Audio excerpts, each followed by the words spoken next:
Hello friends, मैं हूं अर्जुन। इस वीडियो में बात करेंगे हम पोर्ट्रेट के बारे में। पोर्ट्रेट में हम आज सीखेंगे फ्री हैंड ड्राइंग करना। मेरे पास है आज सॉफ्ट पेस्टल्स और मैंने कुछ लिमिटेड स्टिक्स लिए हैं, उसी से ही काम करेंगे। फ्री हैंड ड्राइंग मतलब एक किसी भी मेथड से ना जाते हुए आप जैसे किसी चीज़ को समझ लेते हैं तो उसको कहीं से भी स्टार्ट कर सकते हैं। तो वही चीज़ एक फ्री हैंड होती है कि आपको किसी मेथड में नहीं, एक बेसिक फॉर्म जो होती है, जैसे ये पोर्ट्रेट का एक फॉर्म ले लिया, हल्का सा हम इसको एंगल में रख लेते हैं। मैंने हल्का सा शोल्डर वाला पॉइंट सामने रख लिया और इसको हल्का सा बेसिक से थोड़ा सा मैं इस तरीके से ले रहा हूँ कि इसके कोई पगड़ी बांधते हैं, ठीक है, हेड नहीं बना रहा हूँ। अभी मेरे माइंड में कोई चीज़ नहीं आ रही है क्योंकि बहुत सारी रेफरेंस मैंने देखी तो कुछ पसंद नहीं आई।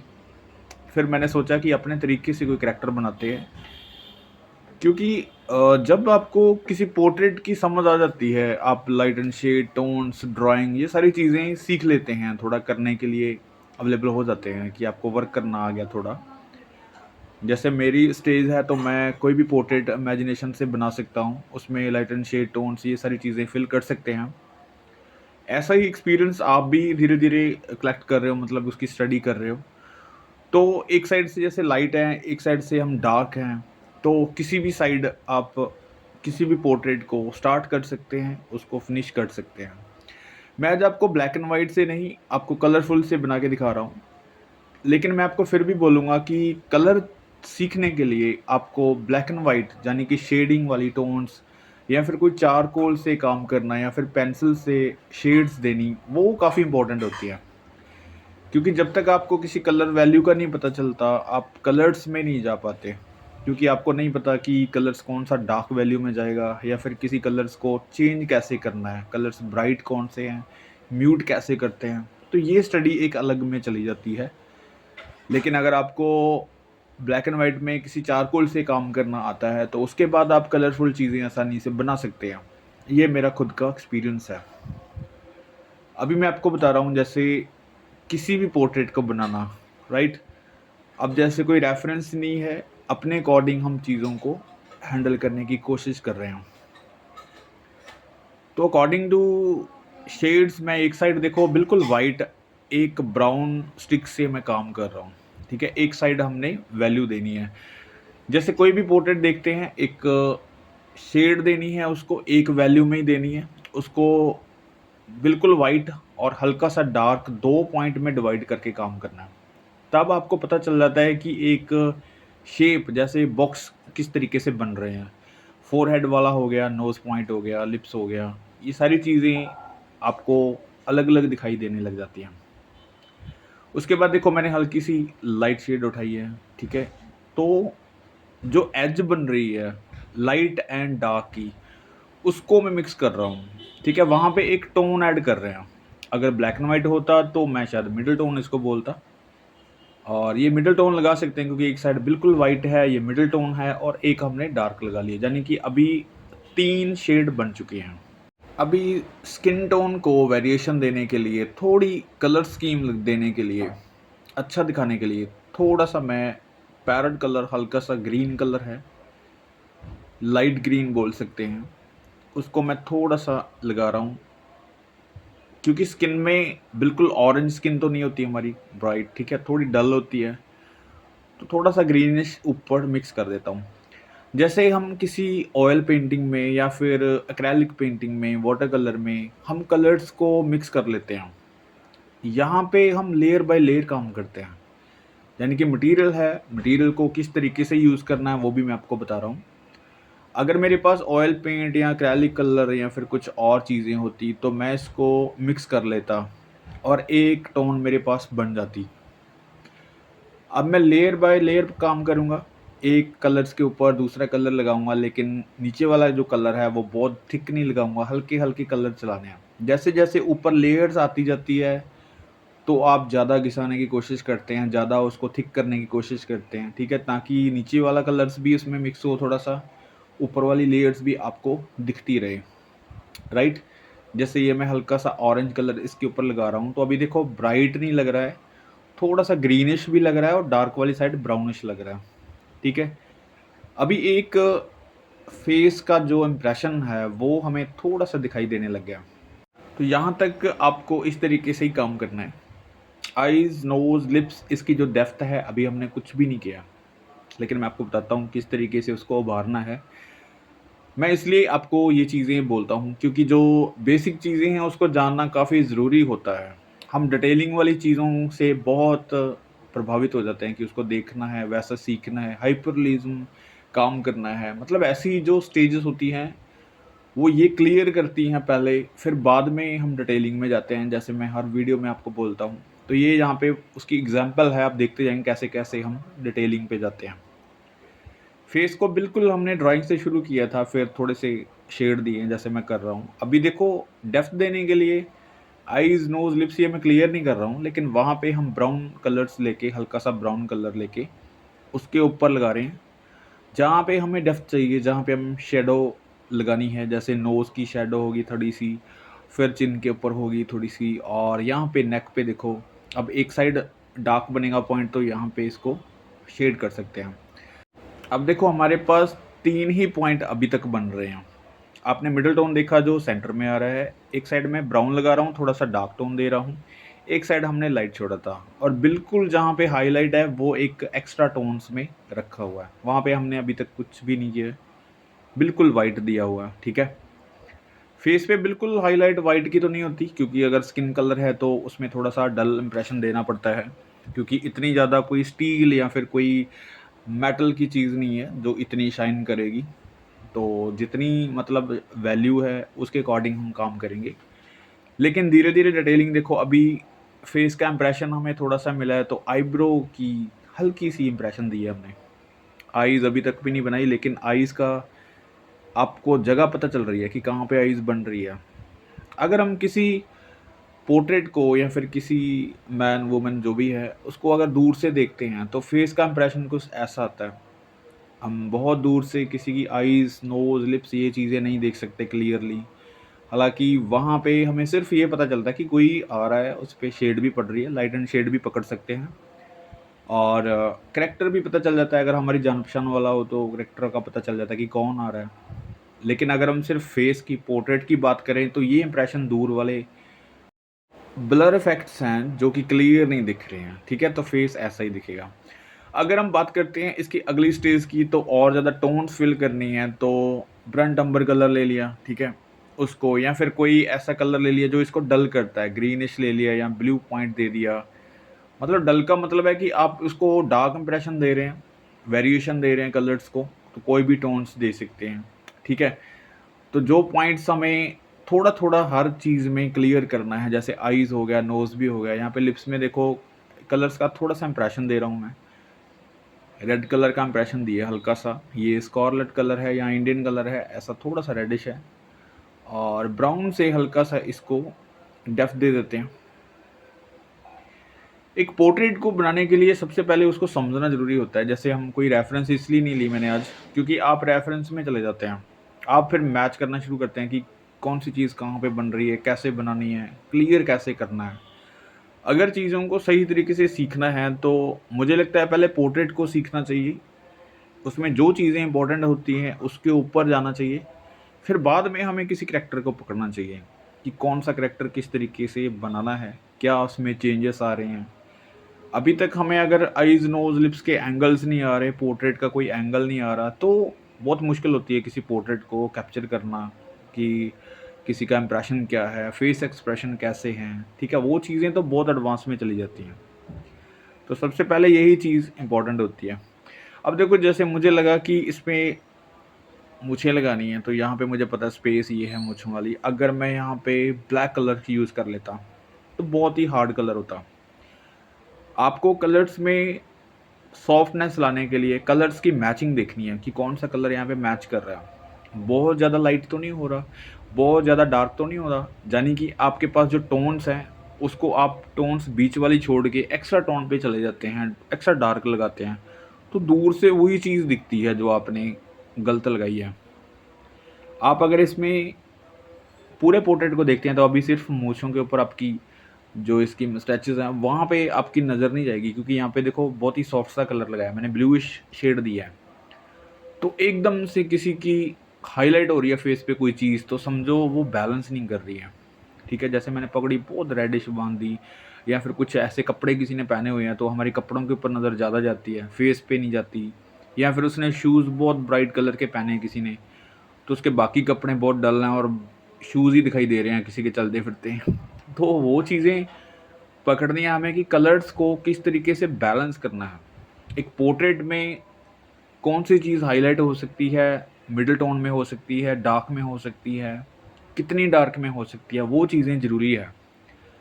ये मैं कलर्स के बारे में बता रहा हूँ आपको। पोर्ट्रेट में अभी देखो डिटेलिंग पे थोड़ा सा आ जाते हैं, आइज़ का इंप्रेशन बनाते हैं। अब बहुत ही छोटा सा फेस है तो इसी को क्लियर करते हैं। जैसे ये वाले पॉइंट्स हैं, आइज़ के आई बॉल हैं, मैं सीधी भी बना सकता हूँ। मुझे लगता है इसका आइज़ का इंप्रेशन किसी और साइड हम बना सकते हैं, ठीक है। एक साइड बनाते हैं, सीधा बनाएंगे तो नॉर्मल लगेगा, थोड़ा सा एक साइड रखते हैं, ठीक है। ये हमारे ऊपर है, हम आइज़ को किस साइड एंगल बना रहे हैं, किस साइड उसको बनाने की कोशिश कर रहे हैं। तो मैंने शायद आइज़ की काफ़ी ज़्यादा वीडियो डाली होंगी।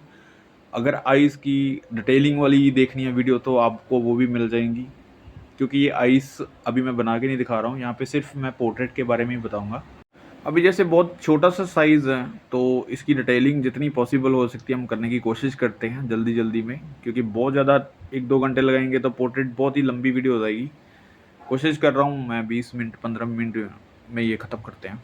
और यहाँ पे ब्लूइश थोड़ा सा मैं इसलिए लगा रहा हूँ क्योंकि जो डार्क पॉइंट है वो हम ब्लैक में नहीं लेके जा सकते। कलर्स में वेरिएशन रखनी है, थोड़ी बैलेंस रखनी है। ब्लैक कलर काफ़ी हार्ड होता है, उसको यूज़ करने के लिए एक परफेक्ट टाइमिंग होती है, यूज़ करने का एक तरीका होता है। मैं आपको बताऊंगा उसके बारे में भी जब हम फाइनल टच में पहुंचेंगे।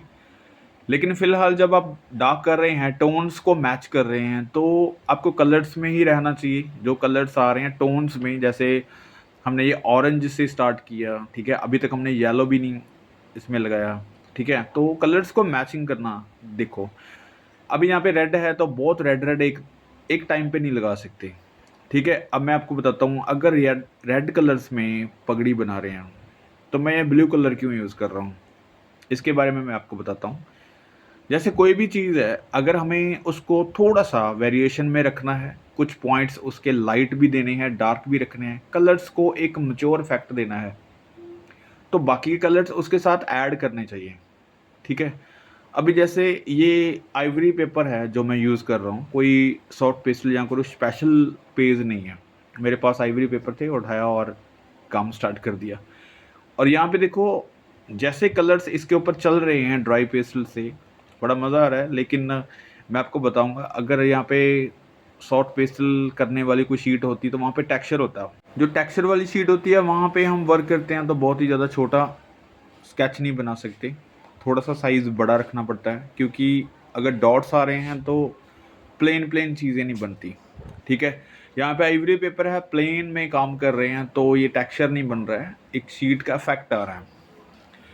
कलर्स की बात करें, ये देखो मैंने काफ़ी सारे कलर्स लगा दिए यहाँ पे, लेकिन पगड़ी हमने बनानी है रेड कलर की, वो भी एक मैच्योर सा अच्छा सा कलर लेके। तो मैं इसको फिल कर रहा हूँ। पहले वाला ब्लू कलर था वो देखो हमने डल कर दिया, इसके ऊपर मैं इंडियन रेड कलर लगा रहा हूँ, हल्का सा मेजेंटा मिक्स किया ताकि कलर्स को और अच्छा बना सकें। मुझे जो भी चीज़ें मेरे माइंड में आ रही मैं वही कर रहा हूँ, एक फ्रीडम होनी चाहिए वर्क में। लेटेस्ट मैंने एक पेंटिंग बनाई थी, उसमें कुछ करैक्टर थे शिवाजी के जो मेरे माइंड में है अभी। तो मुझे काफ़ी अच्छा लगा उनका जो पहरावा होता है, उनके जो पगड़ी बांधी होती है, ठीक है, जो राजपूत के साथ रहते हैं। तो वो शिवाजी वाली पगड़ी नहीं, मतलब उसके साथ जो होते हैं उन्होंने कुछ ऐसी पगड़ी बांधी हुई थी, मेरे माइंड में वो चीज़ें फिक्स हो गई। तो अभी वैसा ही मैं करैक्टर सोचा कि ऐसा कुछ बनाएंगे, लेकिन रेफरेंस में फिर वही चीज़ हो जाती है कि आप रेफरेंस में देख के उस रेफरेंस में चले जाते हैं कि कैसा कैसा क्या है। अभी हमारे पास वैसा था लेकिन हम अपने तरीके से कर रहे हैं, हमें कलर्स देखने की ज़रूरत भी नहीं है, हमें कोई करैक्टर देखने की ज़रूरत नहीं है, लेकिन वैसी चीज़ें हम बना सकते हैं उसको चेंज करके, उसको अपने तरीके से, ठीक है। तो वही चीज़ें मैं यहाँ पे यूज़ कर रहा हूँ। अभी ये पॉइंट्स थे कुछ डार्क पॉइंट्स, कुछ ऐसे पगड़ी का स्टाइल था, ठीक है। तो वैसे ही मैं कोशिश कर रहा हूँ इसको करने की, क्योंकि पहले मुझे लगा कि हम सिंपल एक पगड़ी बांधेंगे, फिर बाद में मुझे लगा कि गोलाई में कुछ चीज़ रखेंगे। अभी करते करते चीज़ें और माइंड में आ रही हैं तो वैसा हम करने की कोशिश कर रहे हैं। ठीक है। तो रेड कलर की जो पगड़ी है उसमें देखो आप कितने सारे कलर्स आ गए, डार्कनेस आ गई तो ब्लूइश आ गई, ठीक है। अब थोड़ा सा नीचे की तरफ जैसे शोल्डर है, यहाँ पे हम मजेंटा कलर लगा के देखते हैं। जैसे शोल्डर पे कोई चीज़ रखी होती है तो ऐसे स्ट्रोक्स लगा देते हैं, ठीक है। कोशिश कर रहा हूँ मैं ऐसे ही बनाने की, लेकिन ठीक क्या हो रहा है, किस तरीके से हो रहा है, बैलेंस कैसे करनी चीज़ें, अभी हम इसको रफ छोड़ देते हैं, बाकी की चीज़ें क्लियर करते हैं। और अभी देखो जो पॉइंट्स छोटे-छोटे हैं, जैसे इसके कान की साइड है या फिर ये वाले पॉइंट्स हैं, क्योंकि जो हमने डार्क लगाया था पोर्ट्रेट पे, वो अभी थोड़ा-सा लाइट हो गया, क्योंकि बाकी का एरिया जो है काफ़ी डार्क हो गया, तो अभी वो हमें लाइट लगना स्टार्ट हो गया। अब जैसे किसी चीज़ को हम हैंडल करते हैं, तो पूरे पोर्ट्रेट के ऊपर थोड़ा-थोड़ा वर्क करेंगे। जैसे इस साइड हल्का-सा शेड देंगे। अब पिंक कलर है, थोड़ा-सा रेडिश कलर है, तो इसको अगर हम डार्क शेड में लेके जाएँगे तो ज़रूर इसको ब्लूइश इफ़ेक्ट देना पड़ेगा, थोड़ा-सा रॉयल इफ़ेक्ट देंगे, ठीक है। सॉफ्ट कलर की ख़ासियत है कि हम एक ही कलर्स को नहीं यूज़ करते, हम लेयर बाय लेयर जितनी इसमें टोन्स देंगे, उतनी ही अच्छी चीज़ें निकल के आती हैं। फॉर एग्ज़ाम्पल जैसे ये पिंक कलर मैंने हल्का सा लगाया, फिर ब्लूइश ऐड किया, फिर हल्का सा हम रेड कलर दे रहे हैं, क्योंकि जो पगड़ी है और उसका जो ऊपर ये रखा होता है शोल्डर के ऊपर, उसको थोड़ा सा इफेक्ट में मैच करने की कोशिश कर रहे हैं, ताकि उसका एक पार्ट लगे, राइट। जैसे उसमें कपड़े पहने होते हैं तो वाइट या फिर क्रीमिश होते हैं, तो वैसे ही इसको मैंने दूसरे वाला शोल्डर हल्का सा लाइट रखा है। कलर्स में मज़ा तब ले पाते हैं आप जब पूरी फ्रीडम होती है आपके पास कि आप क्या करने वाले हैं। अगर आप किसी रेफरेंस में देख के बनाएंगे तो मुझे लगता है आपको सोचना पड़ेगा कि कौन सा कलर उठाना है। यहाँ पे मैं पगड़ी बना रहा हूँ, उसके टेक्सचर दे रहा हूँ, ऐसे डॉट डॉट दे रहे हैं, उसको सजा रहे हैं, ठीक है। और कोई भी कलर ऐसे वेरिएशन के लिए मैं यूज़ कर रहा हूँ, जैसे इस साइड मैंने हल्का सा ब्लूइश इफेक्ट दे दिया, तो वो एक फ्रीडम है। अगर हम फ़ोटो में देखेंगे तो इतने सारे कलर्स नहीं दिखेंगे आपको, इतनी सारी लेयर्स नहीं दिखेंगी आपको। आपको लगेगा कि ये रेड कलर की है चीज़ें, रेड कलर दे दो, ठीक है। जैसे ये देखो अभी यहाँ पे मोती बनाएँगे, इसमें माला जैसे पहनी होती हैं। तो ये देखो अभी बिल्कुल एक क्रीमिश सा कलर मैंने लगाया, फिर उसके बाद ब्लू कलर उसके ऊपर लगा के डल कर दिया। उसके ऊपर हम डॉट लगा देते हैं जल्दी-जल्दी, ये देखो। इफ़ेक्ट देना है, मैं मतलब अगर एक-एक मोती बनाने की कोशिश करूँगा तो घंटों लग जाएँगे। लेकिन मैं इसको इफ़ेक्ट दे रहा हूँ, आप इस तरीके से डॉट डॉट लगा के किसी मोतियों का इफ़ेक्ट दे सकते हैं, जैसे कोई माला पहनी होती है।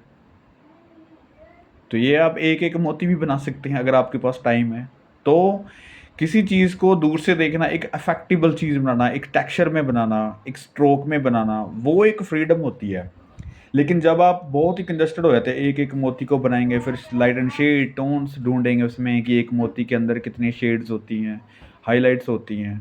तो वो आपको मेहनत करनी होगी, थोड़ा-सा बड़ा साइज़ भी करना होगा, क्योंकि यहाँ पे बहुत ही छोटा-सा साइज़ है। हम कोई भी डिज़ाइन यहाँ पे ऐड कर सकते हैं। यहाँ पे देखो कोई कलंगी लगी होती है ऊपर, राइट?